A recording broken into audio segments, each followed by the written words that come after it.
Rabbi Tobin, I'm at B'nai Shalom.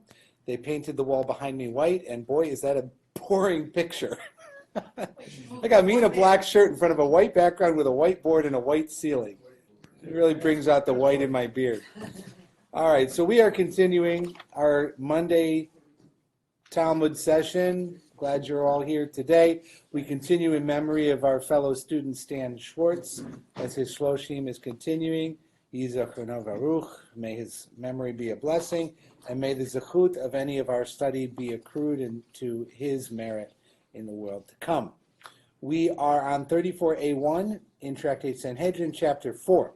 Now, there's going to be a very important shift in presumptions that happens between last class and this class, that if we can just make this shift in our minds without questioning it too much, it's going to help tremendously for the coming sugya, for the coming argumentation. Up until this point, we read the Mishnah, which said the following. Dinei nefashot be'asuim u'shlosha, capital cases are judged by 23 people. Dinei mamonot potchim bein lezechut bein lechova, monetary cases can open either with liability or non-liability. V'dinei nefashot potchim lezechut ve'ein potchim lechova. But a capital case where somebody's life is on the line, you have to open with arguments for acquittal, not with arguments for conviction. Okay? That is the piece of the Mishnah that we are on 34a1 on the right, where it says Dinei nefashot ha-milamed, and so on. The capital case is one who advanced an argument. It's quoting from the Mishnah, and the end of the sentence, which is the most important part, is capital cases open an argument for acquittal and cannot open an argument for conviction. Okay? The other piece of the Mishnah that we studied, which will come to bear, is Dinei mamonot danin bayom v'gomrim balayla. A monetary case is tried by day and concluded at night. Dinei mamonot gomrim bayom bein lezechut bein lechova, and monetary cases are the verdict is finalized on either day or whether it is for I'm going to get the words out in the right order. Monetary cases are concluded on day, whether the person has an obligation to pay or not an obligation to pay. Dinei nefashot gomrim bo bayom lizechut. Capital cases must be concluded on that very day for acquittal, uvayom shela'acharav lechova, but on the following day for conviction. Okay? So we have these two principles that we're aware of. Capital cases have to open with arguments for acquittal, and capital cases that may convict the person have to be finished on a second day. Okay? If you're going to let him off the hook, it can be on that very day, but if you're going to convict him, it has to be on the second day. Okay? Well, so for all intents and purposes, can't start on Friday morning. And you can never have a Beit Din on Friday because of that rule. Right. Okay? You got it? So you're not allowed to do a Beit Din on Friday except in extraordinary circumstances. Mondays and Thursdays would have been the best day for Beit Din. Sunday and Wednesday is a good second argument because you know everyone's going to be in town on Monday and Thursday the day after to fix anything you might have messed up. Right? Tuesday would be a strange day. Okay, so here we go. You know those two facts. Keep those two facts in your head. Now, here's what's going to shift. Up until this moment, we have been assuming that was talking about witnesses and evidence. Right? Hear ye, call the court to order. The august Beit Din, me and two colleagues are here at the front of the room, and we're bringing in witnesses who will argue for acquittal, or witnesses who will argue for conviction. And some of the stuff that we did, clearly that's what they were talking about. Starting now, I want you to completely forget that assumption, and I want turn that switch off in your head, and I want you to think We're only talking about the judges themselves talking to each other. So now the judges have received all the information and they sent people away or they retired back to the judge's chamber. The three of them are now going to sit down and say, we three, constituting a Beit Din, will now determine the judgment in this case. That has to be done. And who wishes to speak for acquittal among us must now speak first. Oh, okay. I get it. Okay? So the rule about who speaks first for acquittal is a judicial rule for the judges themselves when they deliberate to determine the outcome of the case. Not the proceedings. It has nothing to do with the proceedings. Okay, got it. Starting now. Up until this point, it had everything to do with everything. Forget you ever did that. Okay? If you can stop now and start as we're only talking about the judges deliberating the case. They're not trying the case anymore. They're in deliberations with each other about the case. They've now taken on the role of the jury in American courts, where they go and they deliberate the case. Judges, is there a chief judge? There's a Rosh, there's a head judge, who's usually the most senior, sometimes the most expert. Somebody has to conduct. Yes. Okay? So let's assume that that's the only thing the Mishnah was ever talking about, and that's the way it obviously is. Now, what we're about to do will make sense, and you're welcome. Ready? 34a. The Gemara explains the next ruling of the Mishnah, which is Dinei Nefeshot HaMelamed. Capital case is one who advances an argument for conviction. This is the other one. Sorry. One other piece.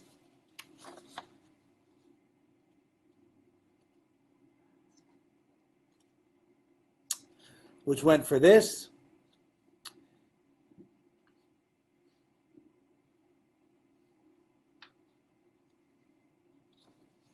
Dinei nefeshot hakol melamdim zechut ve'ein hakol melamdim chova. In capital cases, anyone may advance an argument for acquittal, but not everyone may advance an argument to convict.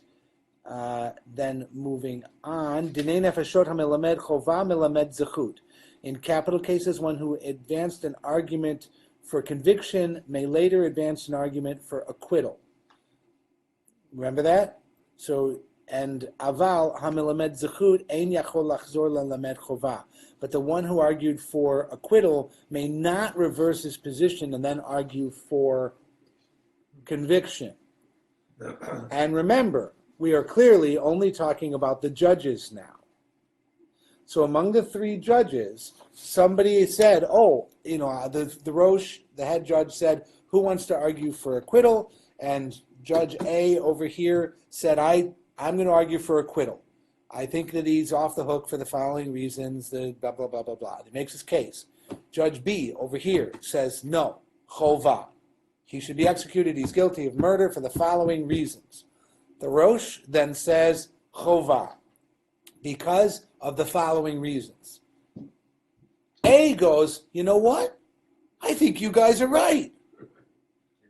He can't do that, according to this reading of the Mishnah, because he argued for acquittal. He cannot now reverse himself to argue for chovah, which, of course, calls into question the whole purpose of deliberations. Question. You said three judges and you talk about murder. 23 judges for murder. I was making it easy on you. Okay. I don't want to sit here and have 23 judges, A through X or something. Yes. Because I was saying, if there was three, what if not the Rosh, but the other two dudes all said acquittal? If this person said acquittal and this person said acquittal and this person said acquittal, it's over. But what if the Rosh says... And the Rosh says chovah, they deliberate. Okay. Right? Obviously, there's a problem here. Because the purpose of deliberations is to deliberate. Yeah. To have some shaklan some give and take, back and forth, influencing each other, my read on the halacha, what I think. Otherwise, they should just vote and they're done. Yeah. Right? And the only reason you wouldn't be done is if you want someone who voted for chovah to execute to change his opinion. Right? But you're saying that the other people can't change their opinion? What's the point? It's a one-way street among the judges themselves? That's not how you would think it's supposed to work. So, unfortunately, you missed the introduction where we changed everything that we're talking about. He's right, we did. Trust me. Okay, she'll catch up. All right. Lo shanu ela b'sha'at masau matan. So now, Amar Rav. Rav is going to come in. Now, who is Rav? Rav and Shmuel are two of the greatest Talmudic rabbis ever. They were the heads of the yeshivot during the Talmudic period in modern-day Iraq, in Surah and Pumbedita. So they are, it's tremendous. This is like the most important level of the creation of the Talmud. So for Rav to have a tradition is really important, except for every once in a while Shmuel will come and will argue the opposite. Okay? But we're going to pay attention because this isn't just some random guy. This is Rav. So Rav comes in and he says, no, here's what that was about. The Mishnah is about the following. Lo shanu ela b'sha'at masau matan. This rule that the person who started with acquittal cannot reverse and vote for conviction applies only at the time of the judge's deliberations on 34A1. Aval b'sha'at gemar din. However, at the moment when they are finishing or teaching the actual verdict, the din, the sentence, milamed zechut chozer umilamed chovah. The person who taught zechut, to let him off the hook, can vote for conviction. Okay? So Rav says, in the deliberations, if you started with zechut, with acquittal, you've got to stick to your guns all the way through. But at the end of the deliberations, when you vote, you can go, yeah, he's guilty, I'm wrong. You can do that. Okay? I have to tip you off to something. We've changed what we're talking about. Okay? So just to help you. Otherwise you're going to get lost. The Mishnah that we're talking about here is where the person argues for acquittal and then he changes his mind.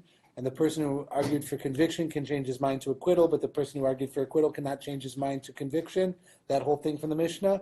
This whole thing we're talking about today assumes that all of that is talking about the judge's behavior. The three judges talking with each other. One of them starts for acquittal, cannot change to conviction. One of them starts for conviction, he can change to acquittal. That's going to be the topic. Okay? So Rav comes in and he says that teaching from the Mishnah is only during the judge's private deliberations, where they're not allowed to change from acquittal to conviction. But they are allowed to change from conviction to acquittal. But once they vote, it doesn't matter what they were arguing for. They should vote what they think in light of the deliberations. Okay? Either direction. Okay? So that's Rav. It would be really nice if we stopped right there and moved on, because that's a very clean approach. The Gemara objects to Rav. Meitivei. Meitivei is a technical term which means I am bringing a Mishnah age teaching to contradict your interpretation of a Mishnah age teaching. So I'm bringing a trump card against your trump card. Okay? So it's going to have to be answered. When that happens, this edition of the Talmud publishes the English in all caps. So when you see all caps, it's a quote from a Mishnah or a Baraita, which is a Mishnah age teaching. It's just a nice trick. You wonder, why are there all these different fonts and everything in the English? Each one is telling you something. Caps is telling you it's a direct quote from a Mishnah age teaching. Okay. So the Gemara is Meitvei. It challenges it. And it says, now wait a minute. I have another Mishnah that says, L'mocharat, mashkimin uva'im. The next day, the judges come early to the court. V'hamizakeh omer, and the one who was arguing yesterday for acquittal says, Ani hamizakeh umizakeh ani, bi makomi. I am the one who argued for acquittal, and I am still the one who argues for acquittal in my place. In other words, haven't changed my mind. Okay? Ha-mechayev omer, and the one who argued for conviction says, Ani ha-mechayev, u'mechayev ani b'makomi. And I am the one who argued for conviction, and I still argue for conviction. Ha-melamed chova, u'melamed zechut, and the one who teaches for conviction may now advance an argument for acquittal. In other words, change his mind. Aval ha-melamed zechut, eno yachol lachzor lelamed chova. But the one who said acquittal may not change his mind and vote for conviction. This is on the next day.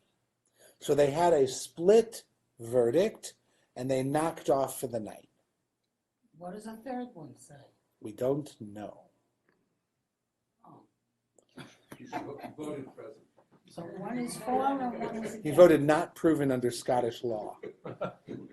Anyone who gets that joke, I'll give you an apple. It was a Clinton impeachment joke. Very good. Who was it? Arlen Specter, the senator from Pennsylvania. The Republican in a Democratic district who was up for re-election at the time, who refused to vote guilty or innocent. He voted not proven under Scottish law. At which point, you can't make this stuff up. At which point, the Supreme Court justice leaned over to the clerk and wrote down, "Not guilty."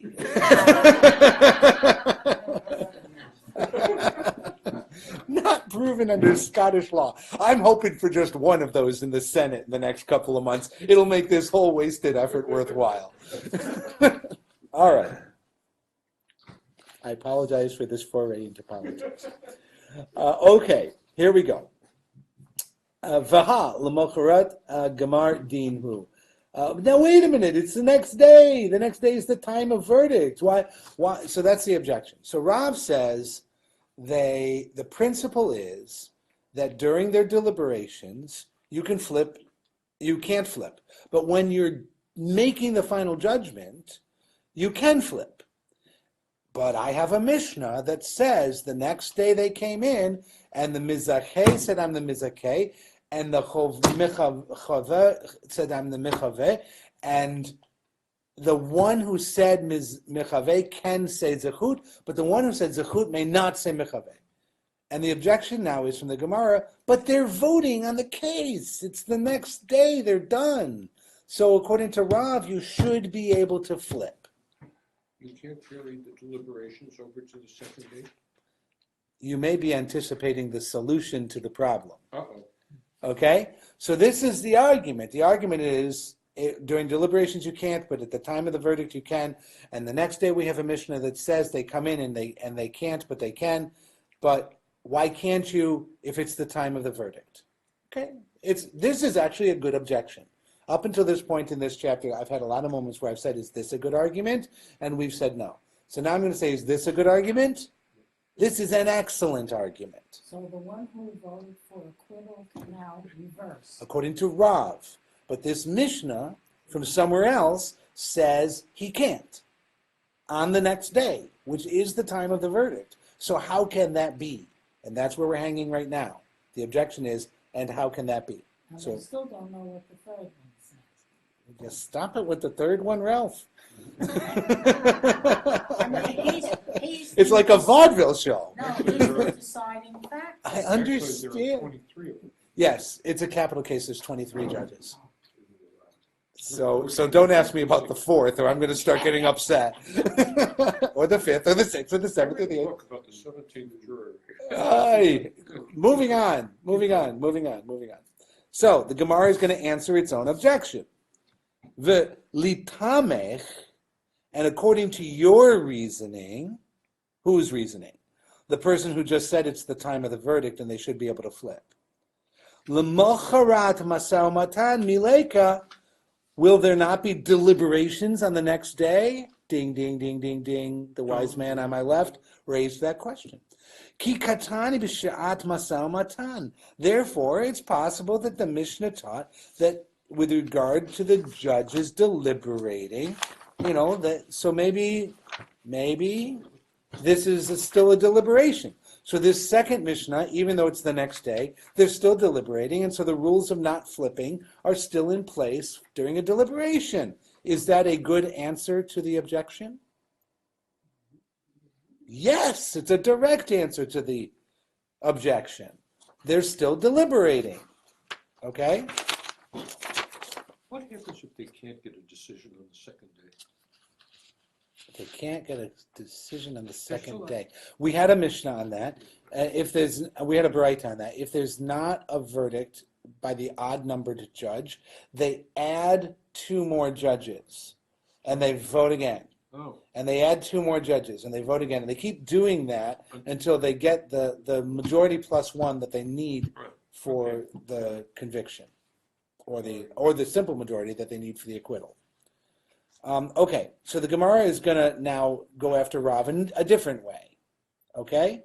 Tashma. So, this isn't Meitvei. I'm going to come and teach a Mishnah that contradicts your Mishnah, because we just found a way for the 2 Mishnahs not to be contradicting each other. Namely, the second day Mishnah is also still deliberation, so they're not contradicting. So Tashma, so come learn another Mishnah. Danin elu keneged elu. These are debating with each other. Ad sheyireh echad min hamechayevim divrei hamezakin. Until one of those voting for conviction agrees with the opinion of those voting for acquittal. So, it says they have to keep going until one of the convicting arguers agrees with acquittal. Ve'im ita.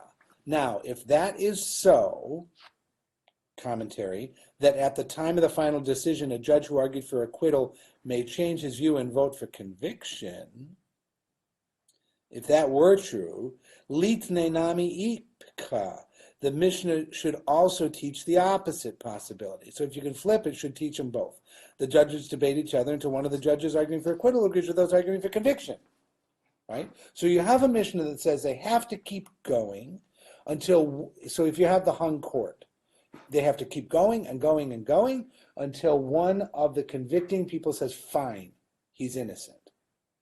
If it were truly a moment of deliberation, that makes sense. Because during deliberations, you can't flip from acquittal to conviction, and it's only talking about conviction to acquittal. If that were not so, if it was a time that they could flip, if it was a verdict, then it should also teach the opposite. They keep going until either one goes this way or one goes that way. that's interesting. Right? So that's an answer. That's a good answer. It's arguing if you're saying that this is a time of verdict, then they should be able to keep going until it gets flipped in either direction. So therefore, it has to be a time of deliberation. That's why it's only teaching the flipping in one direction, the permitted direction towards acquittal. Okay? So is that a good challenge to the challenge? It's a pretty good challenge to the challenge. Tana azchut kamahade. The Tana teaches us about decisions of acquittal. Okay? Echova lo kamahader. And the answer to that is, why didn't it teach the opposite? Because we're learning the fact that it only taught from conviction to acquittal to say that in accordance with Rav, it must have been happening during deliberations. And the answer to that is no. It only taught from conviction to acquittal because that's all they were talking about. It was still a time of verdict. Of course, if it had gone from acquittal to conviction, that would have been fine. It's just not what they were talking about. So from the silence, you can't argue that they were talking about deliberations. Do you see that answer? The challenge is, if you really think this is a time of verdict, it would be giving both sides of the flipping. It only gives the permitted side of the flipping, therefore it's obviously still deliberations. The answer to that is no. The only reason it gave one side of the flipping is because that was the only thing they were flipping talking about. I put in flipping there because I do that as a substitute word sometimes. Okay? Do you get how that answers the argument? Is that a strong answer to the argument? No, that's a weak answer to the argument. Arguments from silence are very strong in Talmudic reasoning. They don't work in the science classroom, and they don't work in philosophy, and they don't work in the symposium. You can't argue from silence. Right? Silence is not evidence. Okay? But in Talmudic language, silence is evidence. Right? So the argument that he would have taught the other, why is it teaching only in this one direction that happens to be the direction of deliberation according to Rav, right? That's pretty obvious what's going on. The answer is no, that just happens to be what they were talking about. They would have agreed with me if they'd been talking about the other thing too. Right? All right, so now what? We're going to try to refute Rav another way. All right, so Rav is theoretically still on the hook even by that very weak argument. Tashma, come and learn. Another Mishnah or Baraita against him. The Amar Rav Yossi Bar Chanina, it was taught by Rav Yossi Bar Chanina, who said, Echan mina talmidim mizakeva mate. One of the disciples argued for acquittal and died before the case was finished. Roin oto ke'ilu chad ve'omer bimkomi. So we view him as if he was still alive. So on day one, there were 3 people on the Beit Din. Don't get thrown, but it called him a Talmud instead of a Chacham or whatever. There's 3 on the Beit Din. And this guy who says this is a acquittal died overnight. And he doesn't come in the next day to say, Mizakeh ani v'ani mizakeh bimkomi. He's dead. So they say, well, he didn't change his mind. So he's as if a guy who's sitting in front of us alive who hasn't changed his mind. And he's convicted. Acquitting. Because he can't change his mind anyways, if it's a deliberation. And besides, he's dead. But if it's a verdict moment, theoretically the dead guy should still be able to change his mind. Except he's dead. Okay? But he has the right to change his mind if it's a moment of verdict. Okay? So the fact that they taught this must mean, if they can uphold him and not wonder if he's changing his mind, means it must not be a time of verdict. It must be a time of deliberation when the dead guy isn't allowed to change his mind. Is this good logic? This is spectacular logic. It's not good reality, but it's really good logic. Okay? The fact that they're saying that the dead guy can still be counted in this moment, it has to be a moment where the dead guy isn't allowed to change his mind. But for the wrong reason. Well, I'm very sorry, Mrs. Lincoln. Aside from that, how was the play? Yeah, I agree. You never heard that joke? I heard that. I'm sorry, Mrs. Lincoln, but aside from that, how was the play? Before he died, he can't give a power of attorney? There's no power of attorney in the ancient world. All right. So, I love this logic. This is great. And V'amai, but if he can change his position of acquittal when voting on the verdict, why does the deceased person's opinion still exist? Nema ilu hava kayim adarbe. What if he were alive? He might have reversed his opinion, and the answer is hash mihi lo hadarbe. Now, at least before his death, he hadn't reversed himself. So the person is going to say, no, that doesn't prove that it's deliberations. It might still be the time of verdict. And the dead guy, you know what? He hasn't reversed himself. He has the right to reverse himself, and he's not reversing himself. Therefore, his argument is still valid. Is that a good refutation? No, he's dead. It's a lousy refutation. Horrible. Don't speak his last words. Yeah. I reversed myself. Right? So we now have had 3 challenges to the teaching of Rav about this mission of being in accordance with the teaching of Rav. And the first response was pretty good. The second response was pretty bad. And the third response is horrid. And if they were to write another one, they'd say, bring out the paddles. Well, let's see what's next. Oh my God, don't tell me. V'hashalchu mitam. So they sent a message from Eretz Yisrael that said, L'divrei Rabbi Yossi Bar Chanina. This statement of Rabbi Yossi Bar Chanina about the dead guy's opinion being upheld, Motza miklal Rabbino. So he's excluded from concurring with the principle of our teacher Rav. So now they got into an international authority fight. This teaching of Rabbi Yossi Bar Chanina, do we deduce that it is excluded from concurring with the principle of our teacher Rav? Let's say that in simple English. Is the teaching of Rabbi Yossi, which is a Baraita age teaching, contradicting the teaching of our great Rabbi Rav here in Babylonia, the head of our yeshiva, writing and forming the Talmud in our lifetime. That would be very bad. Who wrote that letter?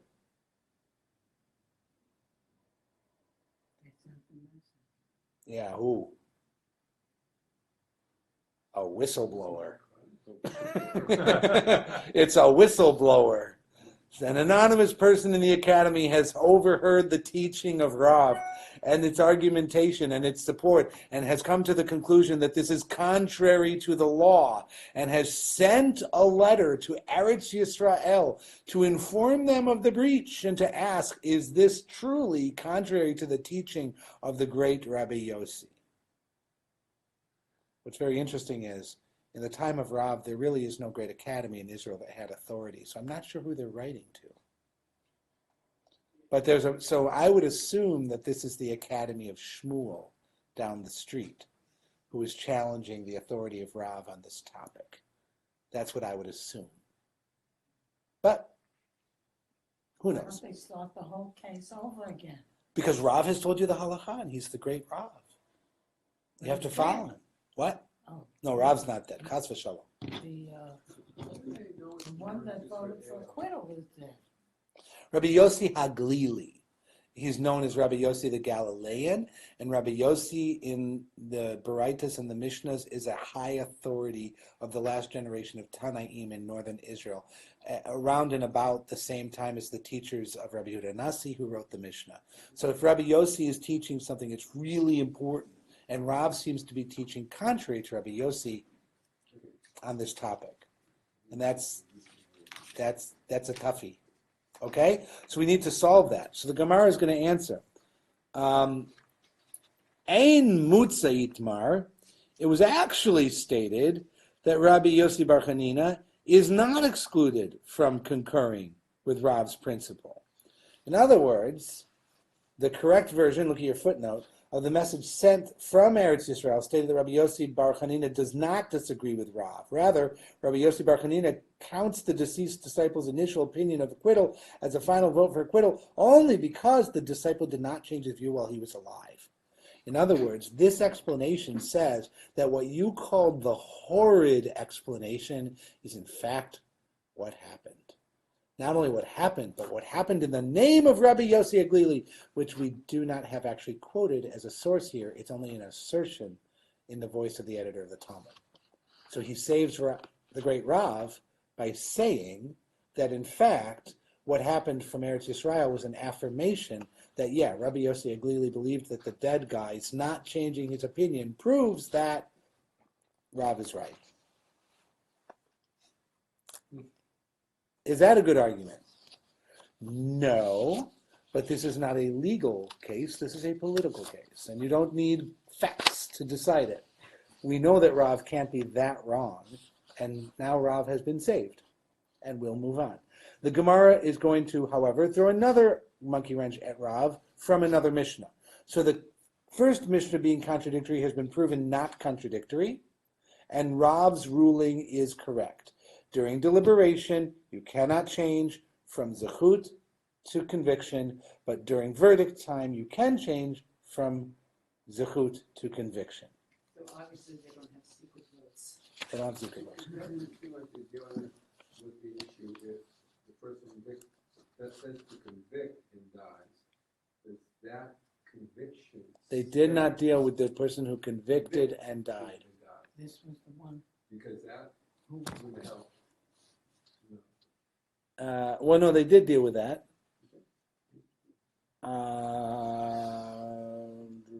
No, they did not. You're correct. We can always hope it's still coming. But you cannot. He also can't change his mind. He can't change his vote, of course, he's being But dead. he would everybody would agree that he has the right to. To change his vote. Yes, if he's dead and he voted for conviction, no matter whether it's deliberation or the finishing of the verdict, the dead guy who voted yesterday for conviction has every right to change He's not. the next day when he's dead. Yes, nobody would argue with that. That's a shame. from a practical standpoint, or What's from a I'm religious saying? What's the problem you're having with this, Ron? Yeah, we should always No. Well, think of early voting. You vote for a candidate before election day, but if something happens and by election day you want to change your vote, but you can't. unless you're dead. No, if you're dead, you In can't. Chicago. In Chicago. Well, but then there's three If you guys. die in Chicago, your vote can be changed. If you die in Chicago, there are three guys that are standing in line behind you with the exact same name. Okay. All right. Moving on. The Gemara attempts to refute Rav from another mission. Tashma. Here's another Tashma. Come and learn. Okay? Come and learn. Shnei Sofrei Hadayanim Omdim Lifnehem. So 2 judicial scribes are standing before the judges. What's the role of a judicial scribe? It's not to write down what happens in the court. It's to bring the correct version of the Mishnah to the judges to refer to. So it's when the judge retires to his chambers to go Google the law, right? Because the judge just heard all the cases and all the arguments and everything, and he's got to go look up what the law is and decide which of these arguments in front of him matches his understanding of the law. But he didn't really know it when he was sitting in the courtroom. Okay, I know. Casting such aspersions on the judiciary, it happens. It's also due process. I mean, the judge goes back and reviews to make sure he's got the law right. All right, so 2 judicial scribes stand before the judges. Echad min hayamin ve'echad min hasmol. One on the right, one on the left. V'chotvim divrei ha-mizakin v'divrei ha-mechayavim. And they're going to write down the words of those arguing for acquittal and those arguing for conviction. So they are writing the court case in some sense. Bishlama divrei ha-mechayavim. It's understandable why the scribes would write the words for those arguing for conviction, because lemachar chazutam achrina uvau lemavad de halanat din, and the next day those judges might see a different reason for conviction and will consequently wait overnight on ruling on the case. So you write down the conviction arguments today, because tomorrow they might come back with different understanding or different opinions, and they could reverse themselves, is the implication. Ela divrei mizakin ma'itama. But those arguing for acquittal, why do you even need to write their stuff down? They can't change their mind anyway, would be the thought. Lav mishum de'i chazutam achrin l'chava. Isn't it? Why would you have that system? So the fact that you have the system teaches you that they must perhaps have the ability to change their mind the next day.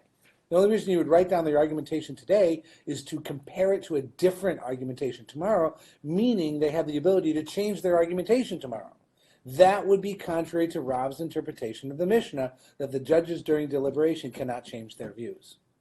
The whole point of writing down their views during the first day indicates that they can change their views during the second day, during deliberation. Get it? So this other Mishnah about these stenographers in the judges' chambers seems to be based on a system where they can change their minds in deliberations. Therefore, Rav is not correct, would be the implication. Is this a challenge to Rav? Yes. Is it a good challenge to Rav? It's pretty good. It's not as good as the last one, but he got off the hook there. La mashkichin baho. So why would you write? That's just the end of this thing. And so why would you write down the people who are arguing for acquittal on the first day? What, they're going to have a record that they're not going to be paid attention to the next day, or something like that? Right? It makes no sense. So the Gemara says, no, that's not why they're writing these things down, because the argument says they're writing them down because the next day they might have a different opinion, which means they can flip in either direction, which means that Rav's interpretation is wrong. No. Gemara says that's not why they're writing them down. Rav might still be right, because Kadei shelo yomru shnayim ta'am achad mishnei mikraot. It's so the judges should not advance the same reason based on 2 different verses. In other words, the judge tomorrow might still have to continue arguing his own case the way he did the first day. That limit may still be there. Rav may be right. The reason you have the record from the first day is he might be trying to quote a different verse to support himself on the second day. So you need to remind him, yesterday you were quoting out of Leviticus, and today you're quoting out of Numbers. You can't do that. Because remember, in rabbinic understanding, every verse in the Talmud every verse in the Torah has how many meanings? One and only one. And how many verses can teach the same law? One and only one. So he can't use a different verse on the second day, even if he hasn't changed his mind. So we keep a close recording on the first day so we know that that's the verse that means this thing, not this other verse that he's using tomorrow. Is that a good resolution to the problem? Does it answer the question? Yes, it gives an alternative reason why there are these people writing things down. Therefore, there's another explanation. Therefore, your conclusion is not necessary. Therefore, Rav can still be right. So yes, it answers the question. It seems a bit fanciful, but okay. But it's going to back it up because it's ki devamine Rabbi Asi mi Rabbi Yochanan. Just like the case when Rabbi Asi inquired of Rabbi Yochanan, Amru shnayim tam echad mishnei mikraot mahu. When he asked the question, if two judges advance the same reason based on two different verses, what is the law? So now you got these two guys voting for acquittal or two guys voting for conviction, but they're using a different verse to apply to the same situation. Are they actually agreeing with each other? Right? They're voting the same way, but they think the reason they're voting for it is from a different verse, which means Judge A believes that the Leviticus verse forces conviction. Judge B disagrees. Judge B thinks that the Bamidbar verse forces conviction. But they both agree on conviction. A doesn't think the verse in B applies. He thinks that judge is wrong.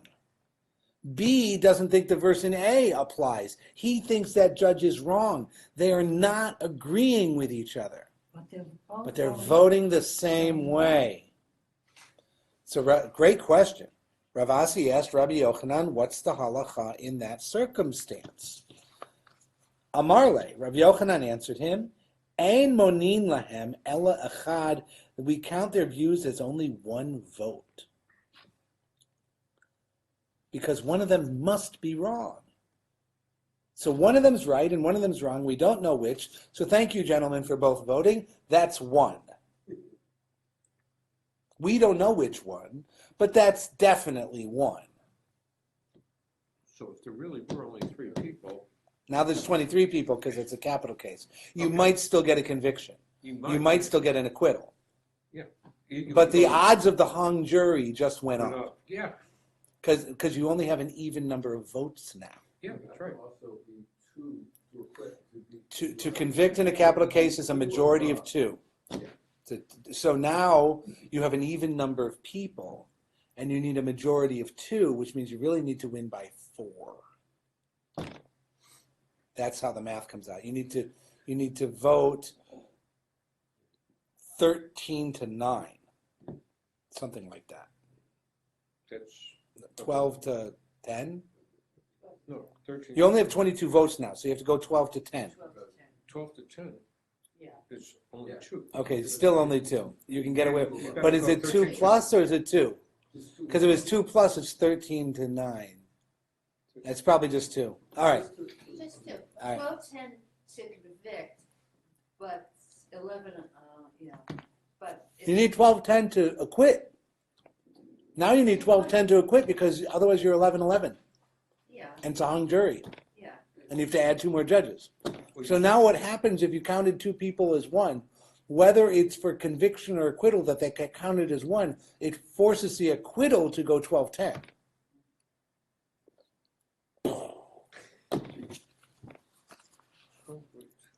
Uh-huh. Well, actually, if you started out with 23, 23. okay, Now you have effectively 22. you've got 22, and you have to win by By 2, 1. By 1. You acquit by 1. You Okay. convict by 2. Okay, so I could go. If I'm acquitting, I can't acquit at 11-11. No, I need a majority, so I I need have to 12-10. 12-10. And I'm going to convict, I need to win by 2, which is 12-10. Right. So you've now made it harder to acquit by doing that. What if both judges were voting for acquittal? Then you're screwed. They really just, You just right. warm the chair. But can one of them say, oh, I think Ba- your verse is more. Basically, effectively, what happens is both of their votes don't matter if they were voting for acquittal. Because you're going to need to bring other judges in to make the majority without them. Yeah. All right. Fun, fun, fun. Is that a solution to the objection? What if one of them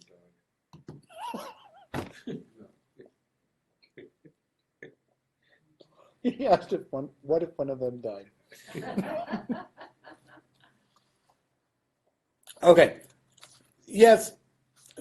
Rob is back. Still one vote. Rob is back. We have an explanation, and Rob is back. Okay? So the question was, are you saying that these two are there because they needed to deliberate the next day? And the answer is no. These two are there only to verify which verses they used. Therefore, Rav can still be correct, because it's just like the case of Rav Asi and Rav Yochanan, when that was in fact proven to be a problem, and now we have these people writing to make sure that that problem doesn't apply. Therefore, Rav can still be correct. Now, if you bring in two more people or another judge. Yeah, whichever- you have to bring in two more if you're not convicting or acquitting. But going one way or the other, do you extend the period for presenting facts? Because the new guys haven't heard any of the facts or the witnesses. Yes, if you bring in new judges, you have to redo the case, Wow. because those judges need to hear all the evidence. This, I say the guy, fill the out accused, whole thing. by the time they get done, the accused will be done. Sometimes you get a stubborn prosecutor who wants to keep trying hung juries, Well, his billables go up. and he wants to run for mayor. Right, in Chicago. Okay, here we go. Your favorite words in the commentary here, the Gemara digresses. You mean they haven't digressed? I don't know, this has all been on topic. Oh, This has been very tight, actually. The structure of that last sugya was a very tight structure. It was Rav, but I have a Mishnah, objection, solution, second objection, second solution, third objection, third solution. I have another Mishnah, objection, solution. I have another Mishnah, objection, solution. It's a very tight sugya. This could go on forever. 2,556 folio pages. Okay, now we're going to look at why Rabbi Yochanan said that to Rav Asi. Okay, so this is what the Gemara does. So it's just like that case where Rav Asi asked about Rabbi Yochanan, and Rabbi Yochanan told him that those two judges are going to count only as one vote because they obviously don't agree with each other, but they do. One of them is right and one of them is wrong, so that's only one valid vote. Now that we were talking about that, let's go into that a little deeper. Okay, so we have Nahani Mile. Where does Rabbi Yochanan get off ruling that? What's the Torah verse that allows him to say that the two people only count as one? Amar Abaye. Abaye says, De Amar Kra, because the verse said, Achat diber Elohim, shitayim zu, shamati ki oz lelohim. One thing has God spoken, but two have I heard, because strength belongs to God. That's Psalms 62:12. How often do we quote from Psalms to determine halakha? Never. So the likelihood of this interpretive moment winning the day is low. The likelihood of it being enjoyable is high. All right? So this is called Midrash Halacha. Midrash Halacha is when we go off into words of Torah, Tanakh, and we interpret them for halachic effect, halachic understanding. And it's going to be very midrashic, very poetic, very interpretive, and it's going to try and form our halachic Jewish law thinking on the topic. Okay, Midrash Halacha. So Abaye says it's the verse where Echad diber Elohim, shtayim zu shamati, ki oz lelohim. God said one thing, two I heard, because God is amazingly strong. So from one verse I can hear two things. How does the teaching of Rabbi Yochanan that the two conflicting source texts render their votes as a single vote? How does this verse do that? Mikra achad yotzei l'chama ta'amim. It means that a single verse can yield many teachings. Now, you know that's not how we deal with verses in the Talmud normally. Ve'ein tam achad yotzei mikama. But one mikama mikraot. But one teaching is not derived from many verses. So you can have one verse that gives you lots of different meanings, but you cannot have different verses that give you one meaning. The kaleidoscope only goes in one direction. Okay, if you look through it this way, you're going to see all of those things, but going the other way doesn't work. Okay, so a verse can mean many things, but a thing can only come from one verse. That's the best way to say it. I think you want to say a law, a decision of law should come from. So the unfortunate thing here is that it's breaking the basic logic principle that a verse is only supposed to teach a single law. Because it just said a verse can mean many things. No, one verse can teach many laws, but only a law. But each law can only come from one verse. Yeah. So now you can have many more laws than you have verses. Right? That's what it's- But what I'm saying is the problem is that's contrary to how Talmud deals with verses all the time. A verse can only mean one thing in Talmud. And they argue over it all the time. They'll say, your verse doesn't mean that. Your verse means this. Therefore, you can't say that because your verse is not available to you. And the answer should be, my verse can mean this, my verse can mean that. Right? According to this, your verse can mean many different laws. But that's not good Talmudic reasoning. That's not how the Talmud deals with verses. So this is a little mind-blowing. And the Gemara is then going to go on. Devei Rabbi Yishmael Tana, in the Academy of Rabbi Yishmael. Rabbi Yishmael is known as a midrash place. All kinds of biblical interpretation takes place in the Academy of Rabbi Yishmael. Okay, uve patish yifotzetz sela, like a hammer that shatters the rock. So Jeremiah speaks of God's teachings and God's voice as being strong like a hammer that shatters a rock. Now that's going to become interpretive. It's like the Torah hits the rock and the rock becomes shattered pieces. All the shards of the rock are Torah coming from the one blast of God's Torah, which is a metaphor for Torah meaning many things. Torah can go in many directions. Okay? Ma patish ze mitchalek lechama nitzotzot af mikra achad yotzei lechama te'amim. Just as the rock becomes many shards, so the verse becomes many teachings. That's lovely. It's beautiful. It brings a tear to your eye. Is it good logic? Does the verse in Mishlei or in Jeremiah or wherever this is coming from, does it mean what we just said? When Jeremiah says the word of God is like a hammer that shatters the rock, is he saying Torah verses have many meanings? Yes. What is a hammer? What is a rock? Who is the hammer? God. Who is the rock? Tom. Your thick skull. The hammer is the verse in the Torah. The shards of the Jeremiah is not a happy guy. the shards are just the different laws in which it can impact. But as you said, Yes, you're interpreting. You're completely right. The Talmud says what you just said. I'm asking, in the original, when Jeremiah said this, was he talking about multiple meanings of Torah? No. No, he was talking about get it through your thick skull. The words of God are like a hammer that shatters rock. It is undeniable. However strong you think your opposition to the hammer is, when the hammer comes down, you are going to get crushed and shattered. That, God's word shatters rock. That's what Jeremiah is saying. He's not saying that Torah has multiple meanings. That's not Jeremiah. He's an unhappy guy. He's angry. His metaphor is quite different. But it's being used here to say that, Torah has many meanings, like the hammer shattering the rock. So that judge shouldn't have the votes. But they're trying Jeremiah to take, wants a they're trying to literal put interpretation. poetic interpretation on a poem.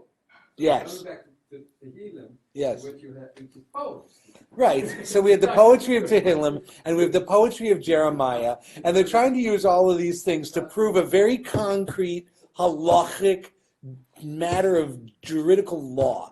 Are the judges allowed to have multiple source texts for the same law? Well, in the Psalms it says this, and in Jeremiah it says that, and Geschlafen. yeah, you're making stuff up here. You don't have a good argument. The question is, on what basis does Rabbi Yochanan get to do this? You're going to base it on Psalms and Jeremiah? Really?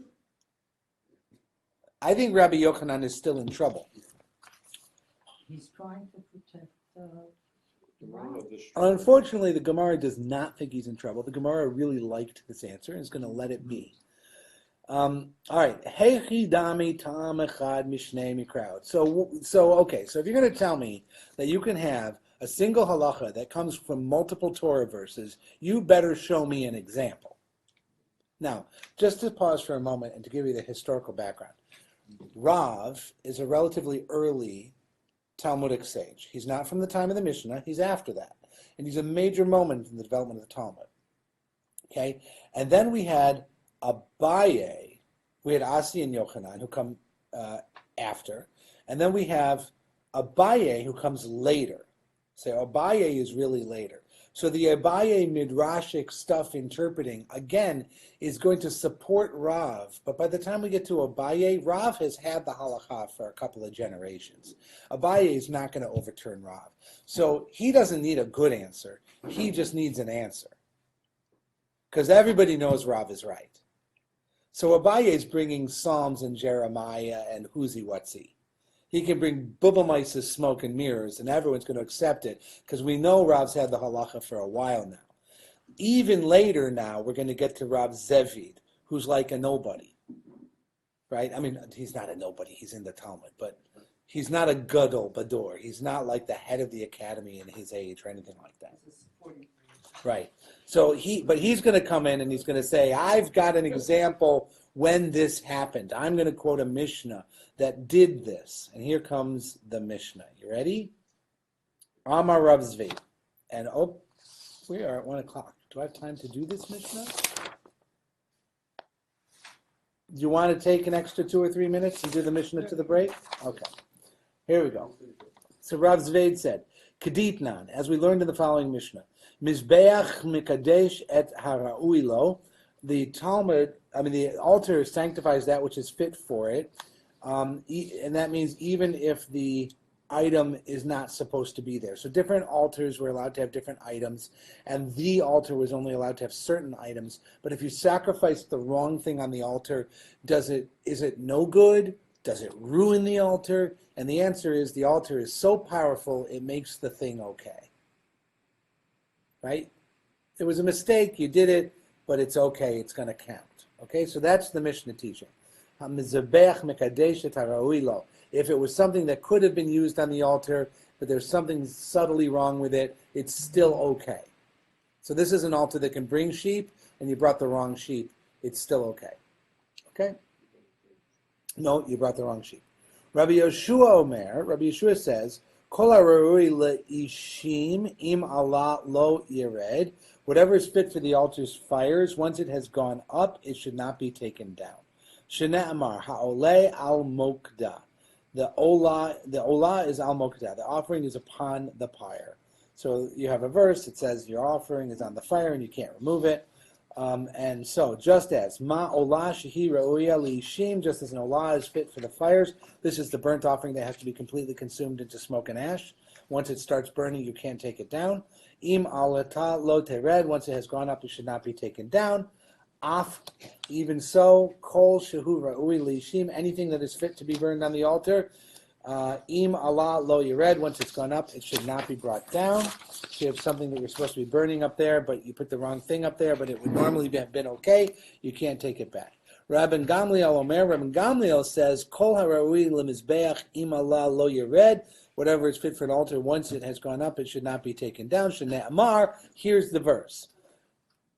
Hu haole al mokda al mizbeach. It, the olah offering, is upon the fire, upon the altar. And from this we derive, ma'olah shehiruya legabe mizbeach, just as an olah which is fit for the altar, im alta lo tered, once up cannot be taken down. Af kol shehu ra'ui lemizbeach. So too, anything fit for the altar, im ala lo yered. So too, if it has gone up, it cannot be taken down. So you have a specific Torah verse that says an olah burnt offering that goes up onto the altar wrongfully, but it's an altar that can normally accept an olah offering. You leave it up there until it's burned down, and it's going to count. So too, says Rabbi Gamliel, any other offering that would have been okay on that altar, not just a burnt offering, that is going up to the fire, if it turns out that there was something subtly wrong with it, but it could have been okay on that altar, so too any other offering is left up there and is not taken back down. What does this have to do with our point? Here we go. V'tarvaihu mai kamarbu, and what items do Rabbi Yeshua and Rabbi Gamliel both include should be left on the altar? Pisulin, disqualified offerings, except mar maite la memokda. One master says he learned this from the word mokda, umar maite la mizbeach, and the other derived the law from the word altar.